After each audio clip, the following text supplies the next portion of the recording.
여러분들은 구약은 예수 그리스도의 그림자이다, 구약은 신약의 그림자와 같은 이야기이다라는 이런 말씀을 들어본 적이 있으십니까?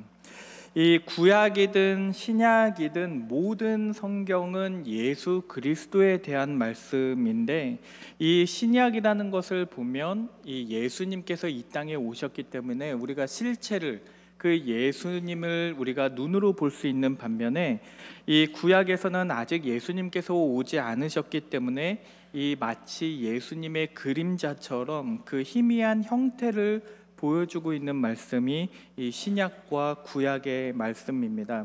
이 예를 들면 여기 컵이 있잖아요. 이 컵을 보면 이 컵이라는 실체가 있으면 반드시 이 실체에는 그림자라는 것이 생깁니다. 이 우리는 실체와 그림자를 따로 떼어서 생각할 수가 없어요. 실체가 있으면 반드시 그림자가 있고, 그림자가 있으면 그 말은 거기에는 실체가 있다는 의미입니다. 그러니까 우리가 어떤 대상을 보고 그 대상이 어떤 것인지를 파악할 때 우리는 실체도 보게 되지만 동시에 그 실체로부터 발생되는 그 그림자를 우리는 함께 볼 수 있는 것입니다. 마찬가지로 이 구약과 신약의 말씀은 따로 떼어서 볼 수 있는 것이 아니라 우리가 함께 보아야만 이 예수 그리스도가 어떤 분이신지, 그리고 하나님의 나라가 무엇인지 그것을 함께 볼 수가 있는 것입니다. 그래서 오늘 우리는 구약의 말씀을 보지만 이 구약의 말씀에서 예수님의 모습을 보게 되고, 이 구약에 나와 있는 다윗의 나라를 볼 것이지만 그 다윗의 나라에서 하나님의 나라를 보게 되기를 바랍니다. 우리 옆 사람과 잠깐 인사하겠습니다. 예수님을 바라봅시다.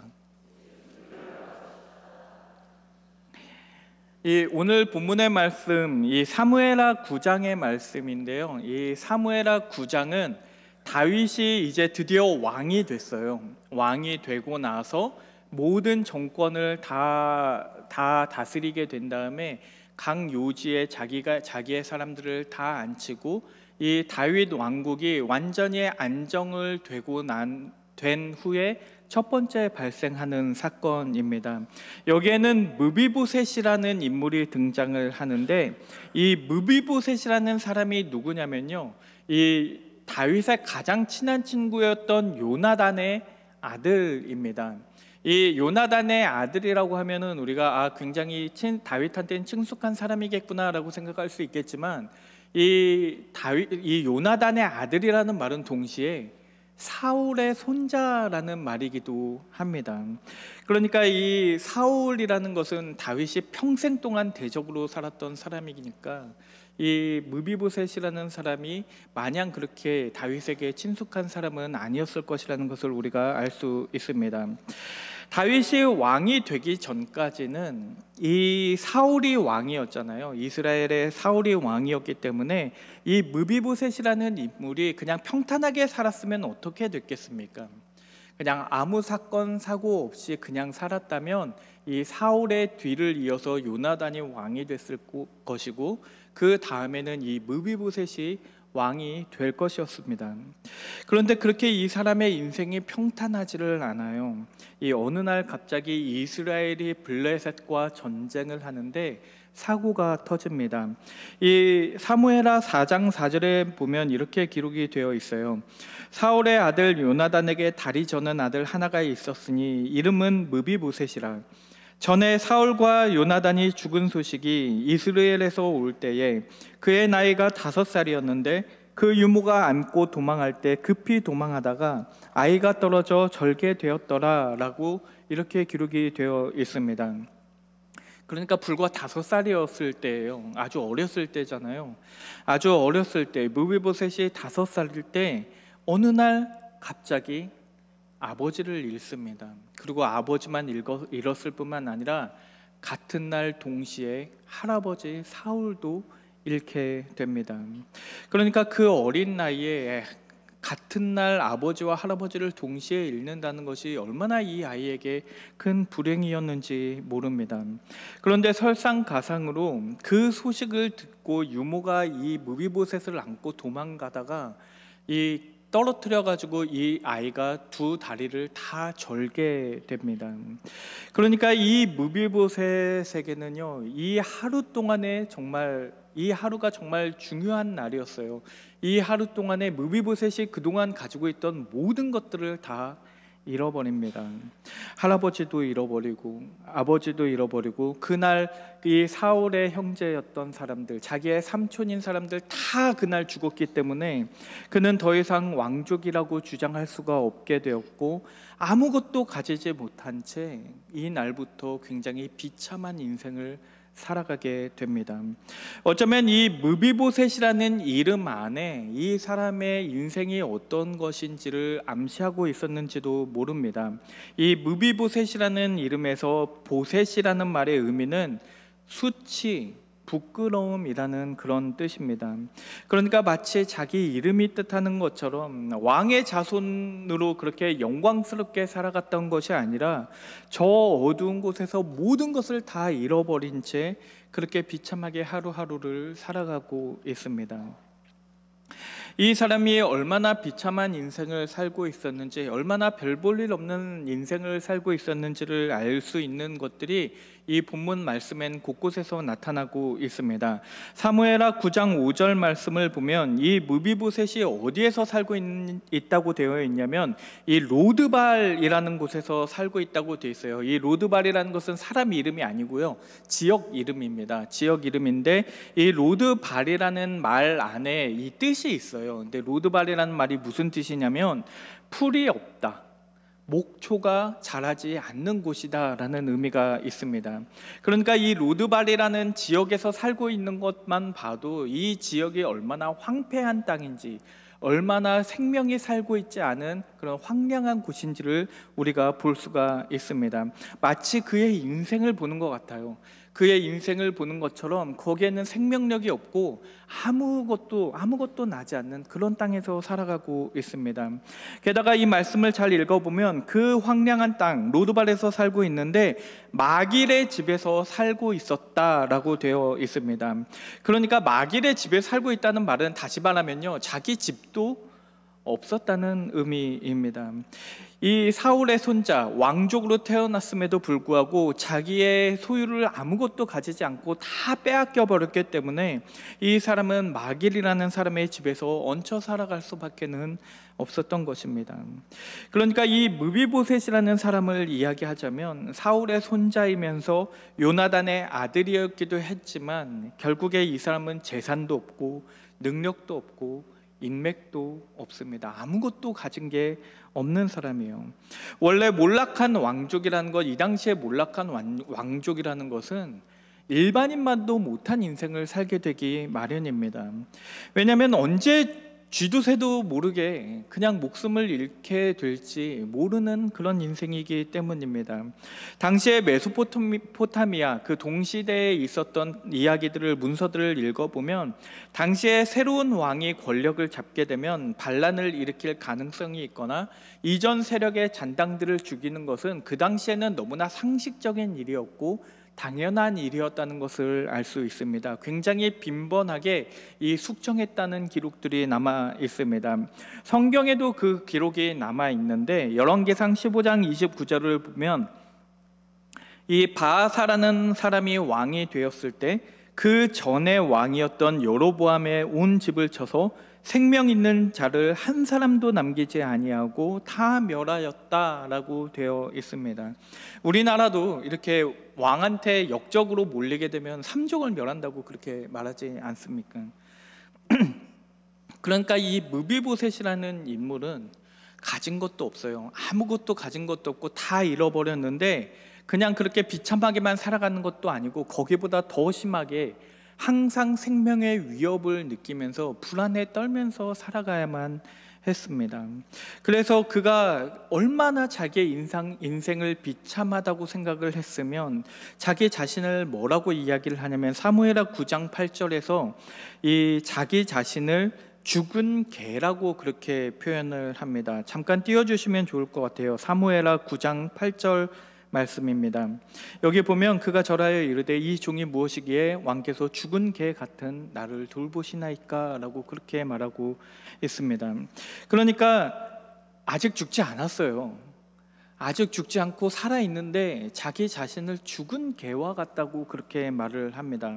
왜냐하면 자기 인생에는 아무런 의미가 없어요. 내가 살고는 있지만 내 인생에는 아무런 의미도 없고 아무런 가치도 없어서 누구도 그 죽은 개를 신경 쓰지 않습니다. 그런데 어느 날 다윗이 그를 부릅니다. 저 변두리에 살고 있는, 저 황량한 곳에 남의 집에서 살고 있으면서 두 다리를 절고 있는 그 무비보셋을 자기 앞으로 부릅니다. 왜냐하면 이 다윗이 무비보셋의 아버지였던 그 요나단과의 언약을 기억하고 있었기 때문입니다. 이 사무엘상 20장 14절에서 16절 말씀을 보면 이 요나단과 다윗이 맺었던 언약이 무엇인지에 대해서 말하고 있습니다. 너는 내가 사는 날 동안에 여호와의 인자하심을 내게 베풀어서 나를 죽지 않게 할 뿐 아니라 여호와께서 너 다윗의 대적들을 지면에서 다 끊어버리신 때에도 너는 내 인자함을 내 집에서 영원히 끊어버리지 말라 하고, 이에 요나단이 다윗의 집과 언약하기를 여호와께서는 다윗의 대적들을 치실지어다 하니라. 아멘.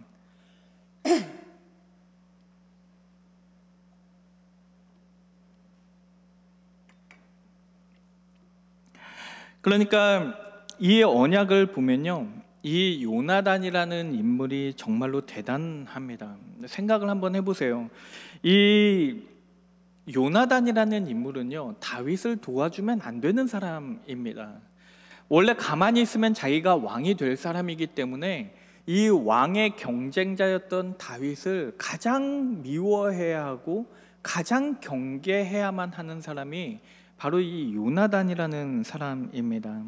그런데 사무엘상 18장 1절에 보면 요나단이 다윗을 자기 생명같이 사랑했다라고 되어 있습니다. 그래서 이 요나단은 다윗을 사랑하게 되었기 때문에 이 자기가 가진 모든 권리를 포기해요. 그냥 가만히 있으면 왕이 될 수 있었겠지만 그 왕이 될 수 있는 모든 권리를 다 내려놓고 다윗을 도와주기 시작합니다. 자기의 아버지였던 사울은 다윗을 기필코 죽이려고 하는데 이 요나단은 반대로 기필코 그를 살리려고 노력하고 있는 것을 볼 수가 있습니다. 그리고 그때 그 요나단이 다윗과 함께 맺었던 언약이 우리가 방금 읽었던 언약의 내용입니다. 내가 널 도와줄게. 내가 너를 도와주어서 네가 도망갈 수 있게 해줄 테니까 네가 언젠가 왕이 된다면, 네가 언젠가 너의 모든 대적들을 다 물리친다면 너가 나의 집에 인자함을 베풀어줘라. 네가 우리 집에 인자함이 끊이지 않을 수 있도록 네가 그 인자함을 우리 집에 베풀어 달라고 그렇게 언약을 맺습니다. 그러니까 이 언약을 자세히 읽어보면요, 요나단 개인과 다윗 개인과의 언약이 아닙니다. 자세히 읽어보면 요나단의 집이라는 표현이 나오고 다윗의 집이라는 표현이 나와요. 그 당시에 집이라는 건 가문을 뜻하는 거였으니까 이 다윗의 가문, 다윗의 후손들까지 이 요나단의 후손들을 다 대우해주고 인자함을 베풀어 주도록 그렇게 언약을 맺은 것입니다. 그리고 다윗은 자기가 왕위를 차지했을 때 그 언약을 잊어버리지 않습니다. 자기가 권력을 잡게 되었을 때 요나단과의 그 언약을 기억하고 있던 다윗이 이미 요나단은 다 죽고 사라졌음에도 불구하고 그 언약에 신실하기 위해서 요나단의 후손이 있는지 어떤 사람이 있는지 찾으려고 합니다. 사무엘하 9장 1절 말씀을 보면 다윗이 이르되 사울의 집에 아직도 남은 사람이 있느냐? 내가 요나단으로 말미암아 그 사람에게 은총을 베풀리라 하니라 라고 되어 있습니다.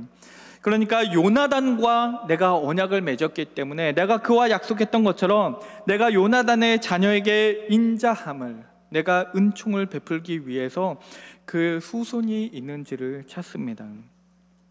그러자 그때 이 사울 집안의 종으로 살고 있었던, 예전에는 사울을 섬겼지만 이제는 다윗을 섬기게 된 그 시바라는 인물이 그렇게 대답을 해요. 요나단의 아들이 살아있어요. 이 요나단 아들이 하나 살아있는데 그 사람이 다리를 저는 사람입니다 라고 그렇게 얘기를 합니다. 이 시바라는 사람이 사울 집안의 종이었다고 되어 있는데, 한때는 이 무비보셋의 종이기도 하지 않았겠습니까? 이 무비보셋의 그 가문의 종이었던 사람이, 그 사람조차도 이 무비보셋을 얼마나 무시하고 있냐면, 이 다윗한테 이 사람이 살아있다고 얘기할 때 그 사람의 이름을 이야기하지를 않습니다. 요나단의 아들 무비보셋이 살아있습니다 라고 말을 하지 않고요, 요나단의 아들이 하나 있는데 다리 저는 자입니다 라고 그렇게 얘기를 합니다. 왜냐하면 그 사람에게는 그냥 다리를 저는 한 사람, 그 이상도 그 이하도 아니었기 때문입니다. 그런데 그 이야기를 들은 다윗이 바로 그 사람을 자기 앞으로 데려오게 합니다. 그리고 다윗이 그 사람을 부르자 이 무비보셋은 다윗이 왜 자기를 부르는지 모르니까, 그러니까 다윗이 자기를 죽이려고 부를 수도 있다는 생각에 그 앞에 벌벌 떨면서 엎드려 절을 합니다. 그런데 그 무비보셋을 만났던 다윗이 그에게 처음으로 건넨 말이 무엇이었냐면, 무서워하지 말라, 두려워하지 말라라는 말씀이었습니다. 우리가 읽었던 오늘 본문의 말씀이에요. 사무엘하 9장 7절의 말씀인데 우리 다시 한번 같이 읽어보도록 하겠습니다. 시작. 다윗이 그에게 이르되 무서워하지 말라, 내가 반드시 내 아버지 요나단으로 말미암아 내게 은총을 베풀리라. 내가 내 할아버지 사울의 모든 밭을 다 내게 도로 주겠고 또 너는 항상 내 상에서 떡을 먹을지니라 하니. 아멘. 그러니까 다윗이 두려워하지 말아라, 무서워하지 말아라 라고 한 다음에 가장 먼저 무엇을 하냐면, 그 사울이 가지고 있던 모든 토지를, 모든 밭을 다시 돌려줍니다. 그러니까 그가 잃어버렸었던 것들, 원래 자기의 소유가 됐을 수 있었겠지만 그가 잃어버린 모든 것들을 다 회복시켜주고 있는 것입니다. 이 영어 성경을 읽어보면 이 회복이라는 것이 훨씬 더 강조돼서 나타나고 있는데, 이 한글 성경에서는 내 할아버지 사울의 모든 밭을 다 내게 도로 주겠고 라고 되어 있는데, 영어 성경을 읽어보면 모든 밭을 다 내게 도로 회복시켜 주겠고 라고 그렇게 되어 있습니다. 그러니까 이 회복이라는 것이 훨씬 더 강조되어 있는 것을 알 수 있습니다. 그러니까 뭘 회복시켜 주냐면, 먼저 그의 물질적 필요를 회복시켜 줍니다. 당장 그가 먹고 살아가는 데 있어서 필요한 것들, 그에게 가장 시급한 것을 먼저 회복을 시켜줍니다. 그리고 나서 단순히 그의 물질적인 필요만 회복시켜 주는 것이 아니라, 네가 앞으로는 항상 내 상에서 먹게 될 것이라고 말합니다. 항상 왕의 상에서 밥을 먹게 될 거라고 말합니다. 우리는 물질주의에 너무 물질주의에 너무 익숙해져 있기 때문에 이 딱 들었을 때 뭐 왕의 상에서 먹는 것이 뭐 그렇게 대단한가? 그냥 사울의 그 왕이었던 사울이 가지고 있던 토지가 얼마나 많을 텐데 그 토지를 돌려주는 것이 훨씬 더 큰 축복이고 그것이 훨씬 더 큰 상이라고 그렇게 생각을 합니다. 그런데 성경을 읽어보면, 성경의 관점에서 보면 이 밭을, 사울의 토지를 돌려받는 것은 대단한 일이 아닌데 오히려 왕의 상에서 함께 먹는 것이 훨씬 대단한 일인 것처럼 그렇게 기록을 하고 있습니다. 왜냐하면 이 본문의 말씀을 보면 이 밭을 다시 돌려받는 건 별거 아닌 것처럼 지나가는데, 왕의 상에서, 그의 상에서 먹게 되었다는 표현이 4번이나 반복되면서 이것이 얼마나 중요한 일인지를 보여주고 있습니다.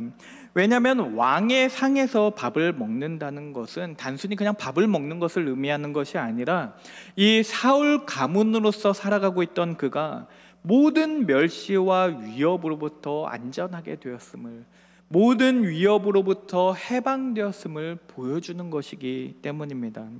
아무리 재산이 많아도 언제 그가 죽을지 모르는 위협이 있다면 그 재산들이 무슨 의미가 있겠습니까?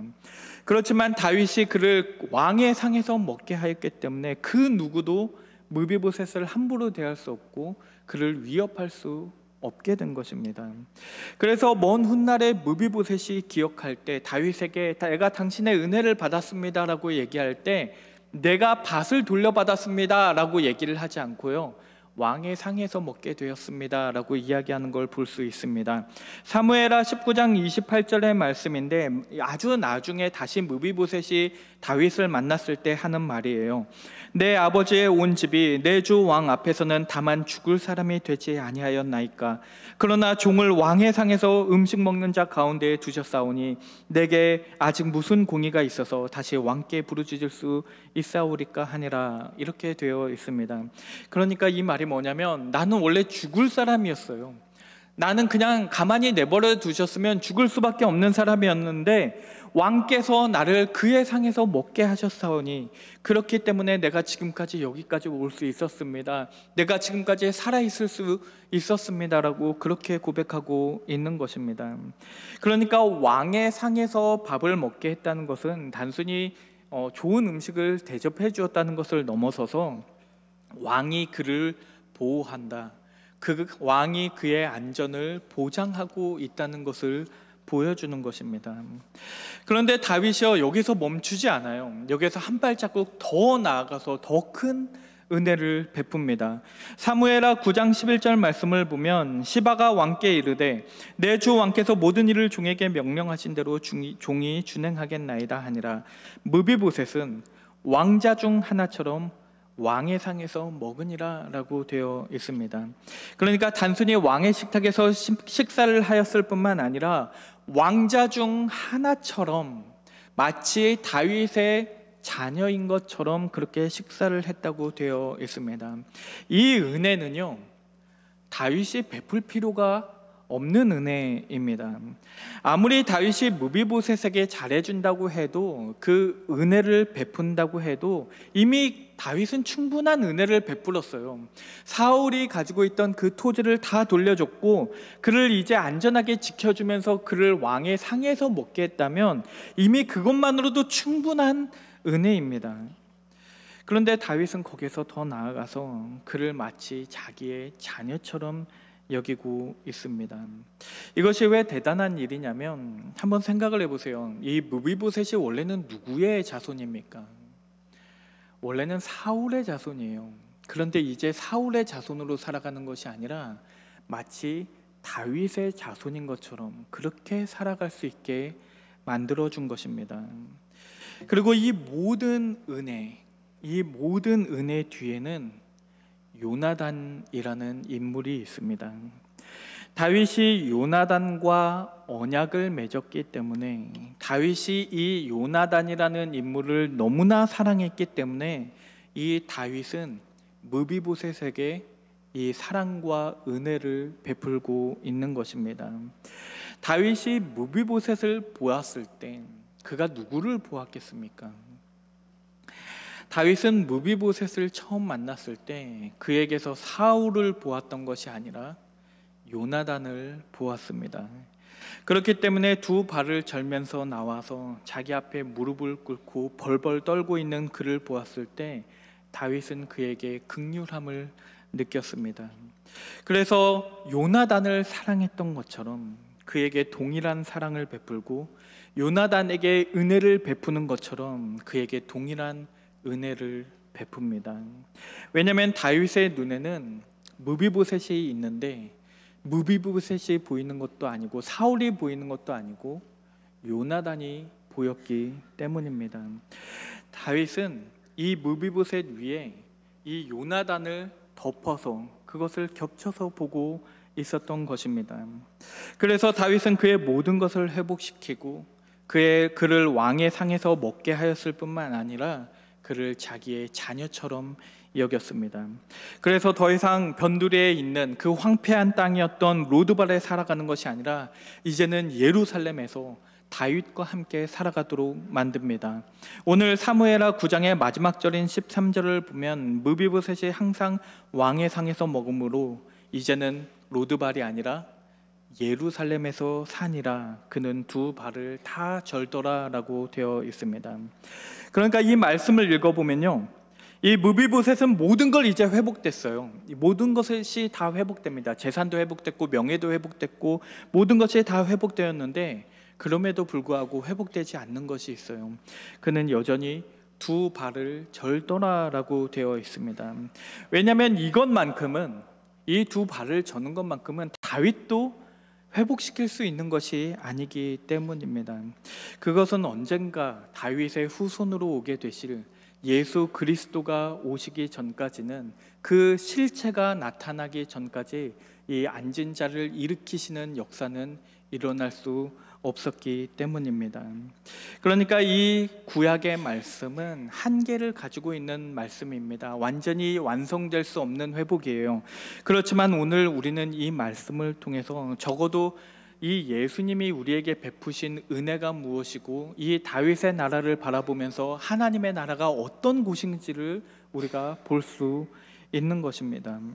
결국 오늘의 말씀은 다윗과 무비보셋의 이야기를 하고 있지만 그것을 넘어서서 하나님과 우리에 대한 이야기를 하고 있는 것입니다. 그렇기 때문에 사무엘하 9장에는 이 단어가 1절, 3절, 7절에서 한 단어가 계속해서 반복되고 있는데 그 단어가 뭐냐면 헤세드라는 단어입니다.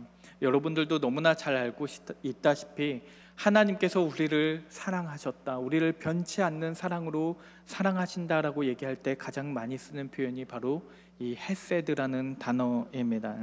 그러니까 이 말씀을 통해서 하나님께서 우리에게 하고 계시는 말씀은 이런 겁니다. 우리는 원래 하나님의 피조물이었어요. 원래 왕으로서 살아갈 수 있었던 자들입니다. 우리는 땅을 정복하고 지배하고 다스릴 수 있는 능력이 있었지만 아담의 죄로 말미암아 우리는 모든 것을 다 잃어버렸습니다. 우리는 가진 게 없어요. 이제 가진 것도 없고 두 다리를 절기 때문에 능력도 없어서 우리는 도무지 우리가 스스로 하나님을 찾아갈 수 있는 능력이 없습니다. 왜냐하면 우리는 그냥 다리를 저는 자들에 불과했기 때문입니다. 그런데 우리가 하나님을 찾아간 것이 아니라 하나님께서 먼저 우리를 부르십니다. 그리고 우리에게 말씀하시기를 두려워하지 말아라, 무서워하지 말아라, 내가 반드시 너에게 은총을 베풀리라, 내가 너에게 반드시 헤세드를 베풀리라, 내가 너를 회복시킬 것이다 라고 그렇게 약속하고 계십니다. 우리는 마치 죽은 개와 같아서 우리의 인생에는 아무런 의미도 없는 것 같고 아무도 나를 신경 쓰지 않아서 아무도 내 이름을 알지 못하지만 그냥 다리 저는 자에 불과한 사람이지만 하나님은 우리의 이름을 알고 계시고 우리의 이름을 부르시며 내가 너를 지명하여 불렀나니 너는 내 것이다 라고 그렇게 말씀하십니다. 그리고 내가 너와 함께 더불어 먹고 마시며 영원히 살 것이라고 약속하셨습니다. 그래서 우리는 그 한없는 은혜를 감당할 수가 없어서 시편 23편 5절의 말씀에 이렇게 고백을 합니다. 주께서 내 원수의 목전에서 내게 상을 차려주시고 기름을 내 머리에 부으셨으니 내 잔이 넘치나이다. 마치 다윗이 무비보셋에게 왕의 상을 차려주었던 것처럼 하나님께서 우리의 목전에서 상을 차려주시니 내 잔이 넘치나이다라고 우리는 고백할 수밖에 없는 것입니다. 그러니까 이미 이것만으로도 충분한 은혜예요. 내 잔이 이미 넘치도록 충분한 은혜인데 하나님께서는 우리를 그분의 자녀로 삼으시고 더 이상은 사울의 후손으로서 살아가는 것이 아니라 아담의 후손으로서 살아가는 것이 아니라 이제는 아브라함의 후손으로, 이제는 다윗의 후손으로 살아가게 만드는 것입니다. 우리가 잘나서가 아니에요. 우리가 잘한 게 있어서가 아니라 예수 그리스도께서 그 모든 언약들을 성취하셨기 때문입니다. 그래서 에베소서 1장 5절의 말씀을 보면 그 기쁘신 뜻대로 우리를 예정하사 예수 그리스도로 말미암아 자기의 아들들이 되게 하셨으니 이렇게 기록이 되어 있습니다. 예수 그리스도로 말미암아, 마치 오늘 본문 말씀에서 요나단으로 말미암아 내게 은총을 베풀리라고 말씀하셨던 것처럼 이 에베소서 말씀에서는 예수 그리스도로 말미암아 우리를 자녀 삼으실 것이라고 그렇게 선포하고 계시는 것입니다. 요나단의 언약을 통해서, 요나단의 공로를 통해서 무비보셋이 이 모든 은혜를 누릴 수 있었던 것처럼 우리는 예수 그리스도의 언약의 성취를 통해서, 예수 그리스도의 공로를 통해서 우리가 하나님의 그 모든 은혜를 누릴 수 있게 되는 것입니다. 그런데 많은 사람들이 오늘날 이 예수 그리스도의 공로를 자꾸만 잊어버립니다. 너무나 많은 사람들이 하나님의 사랑에 익숙해져 버려서 하나님께서 우리에게 상을 차려주시는데 그 상을 보면서 내가 이 상을 먹을 만한 자격이 있지, 내가 하나님의 자녀인데 이 모든 축복을 당연히 누릴 만한 자격이 있지, 이것이 나의 특권이지라고 그렇게 착각을 하면서 살아갑니다.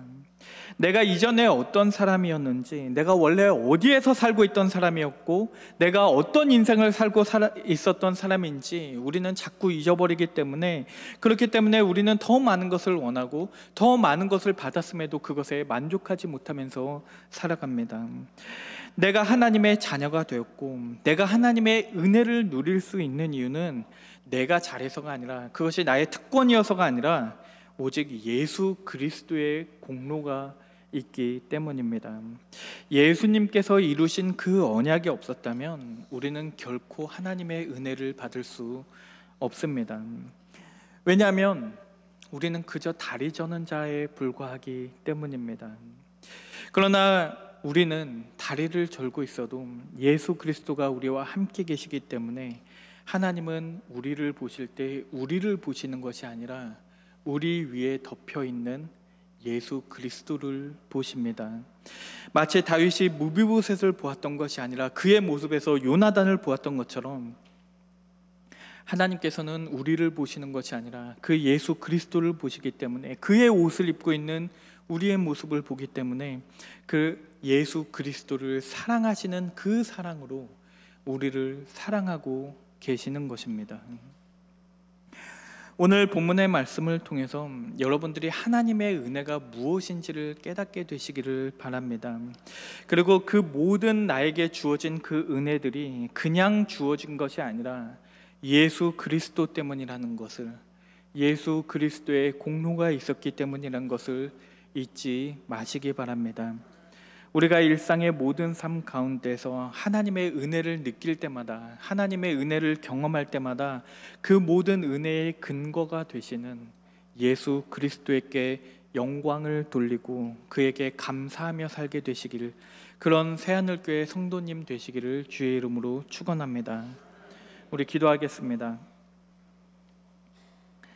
사랑의 하나님 아버지, 그 황폐한 땅에서 아무 소망 없이 살아가던 우리를 부르시고 우리를 주님의 자녀로 삼으시니 감사드립니다.